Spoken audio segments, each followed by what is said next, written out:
സാരംഗ് ചേരുന്നുണ്ട് ഷിരൂരിൽ നിന്നും. സാരംഗ്, ഈ ഗതിശക്തി വെള്ളത്തിൻ്റെയൊക്കെ തന്നെ അനുകൂലമായ ഒരു സാഹചര്യത്തിൽ ഇനി ഡ്രഡ്ജർ ഉപയോഗിച്ചുള്ള പരിശോധനകളും അതിൻ്റെ പ്രവർത്തനങ്ങളും ഒക്കെ തന്നെ എപ്പോൾ തുടങ്ങാനാകുമെന്നാണ് പ്രതീക്ഷിക്കുന്നത്?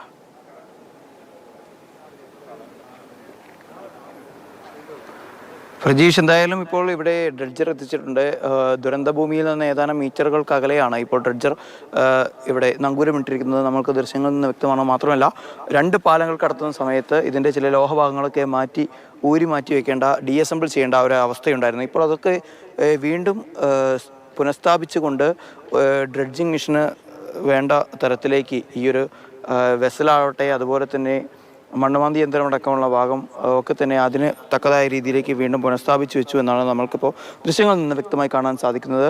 ഇന്ന് വൈകിട്ട് 4 മണിയോടുകൂടി കാർവാർ MLA ആയിട്ടുള്ള സതീഷ് കൃഷ്ണസേനും ജില്ലാ ഭരണകൂടത്തിൻ്റെ പ്രതിനിധികളും അതുപോലെ മഞ്ചേശ്വരം MLA ആയിട്ടുള്ള AK അഷ്റഫ് അടക്കമുള്ള ആളുകൾ ഇവിടെ എത്തും. അതിനുശേഷം ഒരു ചെറിയ തോതിലുള്ള പ്രാഥമിക പരിശോധന നടക്കും.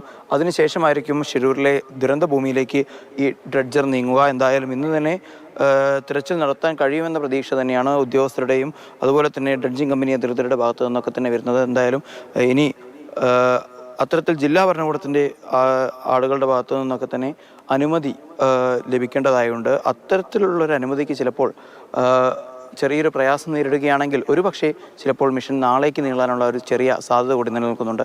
അപ്പോൾ അത്തരത്തിലുള്ള ചെറിയ നാവികസേന മാർക്ക് ചെയ്ത ലോഹ സാന്നിധ്യം ഉണ്ട് എന്ന് പറയപ്പെടുന്ന അല്ലെങ്കിൽ പ്രതീക്ഷിക്കപ്പെടുന്ന സ്ഥലത്ത് തന്നെ ആയിരിക്കും ആദ്യം പ്രവർത്തനമല്ലേ?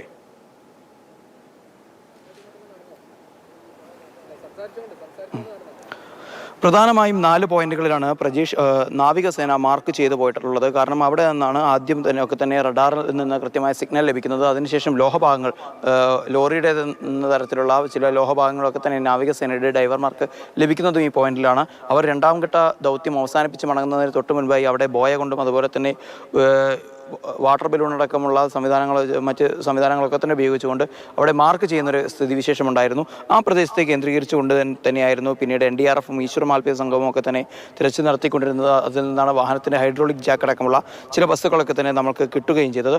അപ്പോൾ ആ ഒരു പ്രദേശത്തെ കേന്ദ്രീകരിച്ചുകൊണ്ട് തന്നെയായിരിക്കും പ്രധാനമായും ഈ ഡ്രഡ്ജർ എത്തിച്ച് പരിശോധന നടത്തുക. കാരണം അന്ന് ഈശ്വർ മാൽപ്പയ, ഇന്ന് രാവിലെ ഈശ്വർ മാൽപ്പയ നമ്മളോട് സംസാരിച്ച സമയത്ത് അദ്ദേഹം പറഞ്ഞത് താഴേക്ക് പോകുന്തോറും മണ്ണ് കൂനയായി കിടക്കുന്നതും വൃക്ഷങ്ങളുടെ വേരും അതുപോലെ തന്നെ വൃക്ഷങ്ങളുടെ കൊമ്പ് തന്നെ ഡൈവ് ചെയ്യാൻ വലിയ പ്രതിസന്ധി ഉണ്ടാക്കുന്നു എന്ന കാര്യമാണ്.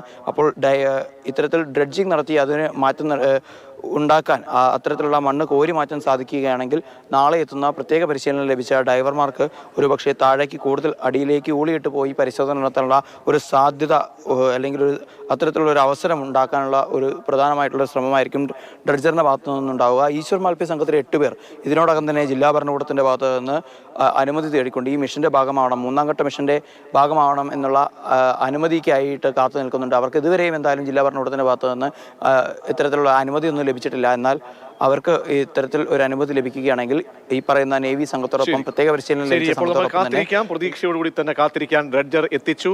ഗംഗാവലി പുഴയിൽ സാഹചര്യങ്ങളും കാലാവസ്ഥയും ഒക്കെ തന്നെ അനുകൂലമാണ്.